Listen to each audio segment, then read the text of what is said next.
আসসালামু আলাইকুম দাদা দিদি ভাই বোন আঙ্কেল আন্টিরা কেমন আছেন? আশা করি আল্লাহর রহমতে সবাই ভালো আছেন, সুস্থ আছেন।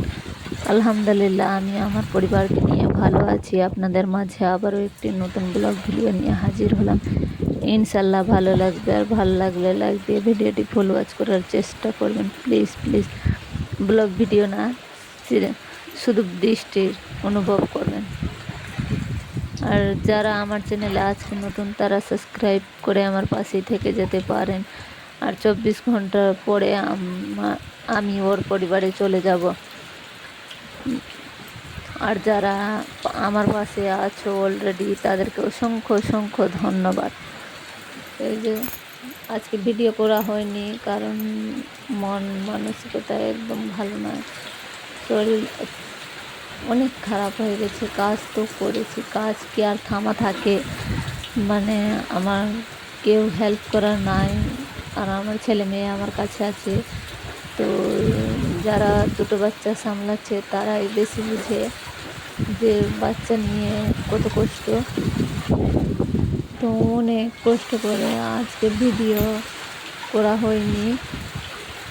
তো আগেকার এই যে বৃষ্টি ভিডিও ছিল, দেওয়া হয়নি, তো আজকে দিয়ে দিলাম। তো প্লিজ দেখে জানাবেন। অনেক ঝড় বৃষ্টি হয়েছিল সেই দিন, অনেক অনেক ক্ষতি হয়েছিল। আমার মেজো কাকুর তো মানে আমের ব্যবসা করে আমার মেজো কাকু, তো ওর অনেকটি বাগানে গাছ ভেঙে গেছিল আম সহ। তো অনেক ক্ষতি হয়ে গেছে আমার মেজো কাকুর। আর আমার মায়ের মানে 3 ভাই মিলে যেখানে যেখানে আছে সেখানে ক্ষতি হয়েছে, 3 ভাইয়ের হয়েছে।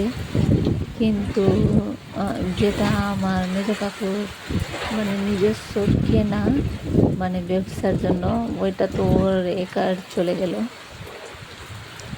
তো অনেক কি বলবো, প্রচণ্ড বৃষ্টি হয়েছে সেদিন, ঝড় নিয়ে। মানে আমার মনে হয়, মানে আমরা যে বাড়িতে ছিলাম, তো মনে হয় ওই ঘরের অ্যালবাস্টার উড়ে মানে চলে যাবে, এরকম অবস্থা।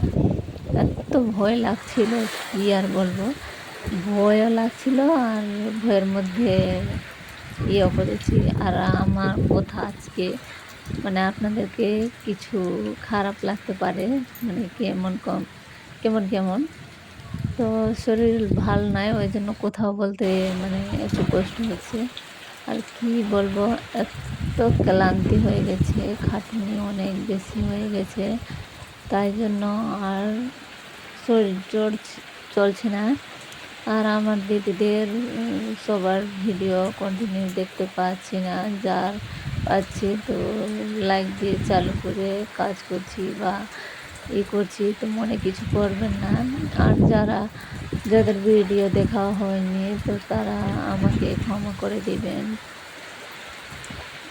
তো এই যে দেখেন, আর বৃষ্টি, আমি তো সাউন্ড কমাইনি, কিন্তু আমি ভয়েস দিতে গিয়ে যদি সাউন্ড কমে যায়, বৃষ্টির অনুভব আমি রেখে দিয়েছি। কিন্তু যদি ভিডিওর মধ্যে থেকে সাউন্ড কমে যায়, তাহলে আর আমি ভয়েস দিচ্ছি, বৃষ্টির সাউন্ড আছে, ওই রকম মেঘ ডাকছে প্রচুর। তো এই যে দেখেন, আমার পুরোটাই ভিজে গেছে।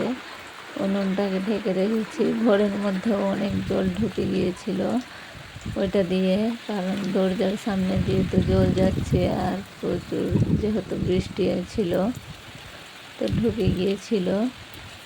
কারণ আমার খাটুনিটা একটু জাদা হয়ে গেছে অনেক, তাই জন্য আমার এখন শরীর অসুস্থ অসুস্থ লাগছে। মানে কি বলবো, যে কেউ আমাকে যে মেরে যে চুর করে দেয়, ওই রকম হয়ে গেছে।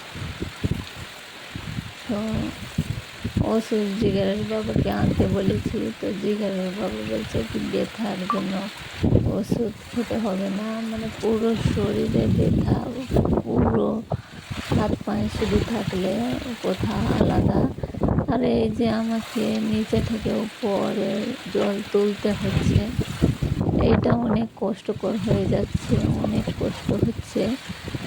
তো কবে হবে আল্লাহ, আমি যতটুকু দিয়েছি ওইটুকুতেই করে মানে কী করব আর, কষ্ট আছে তো। প্রত্যেক দিন তো জল তুলতে হয়, জল না তুললে মানে হবে না। তো এই যে আমাদের উঠোনে জল জমে কি হয়ে গেছে, আর দেখেন ওইদিকে রাস্তার মধ্যেও অনেক জল। এই যে কত জল হয়ে গেছে। আমার ভিডিও এই পর্যায়ে শেষের পর্যায়ে আছি। তো কমেন্ট করে জানাবেন কেমনি বৃষ্টি দেখলে। আর বৃষ্টি হলে গাছের পাতাগুলো আমাকে দেখতে আর দৃশ্যগুলো অনেক ভালো লাগে, সবচেয়ে বেশি মাঠে অনেক ভালো লাগে। এখানে শেষ করছি। আল্লাহ।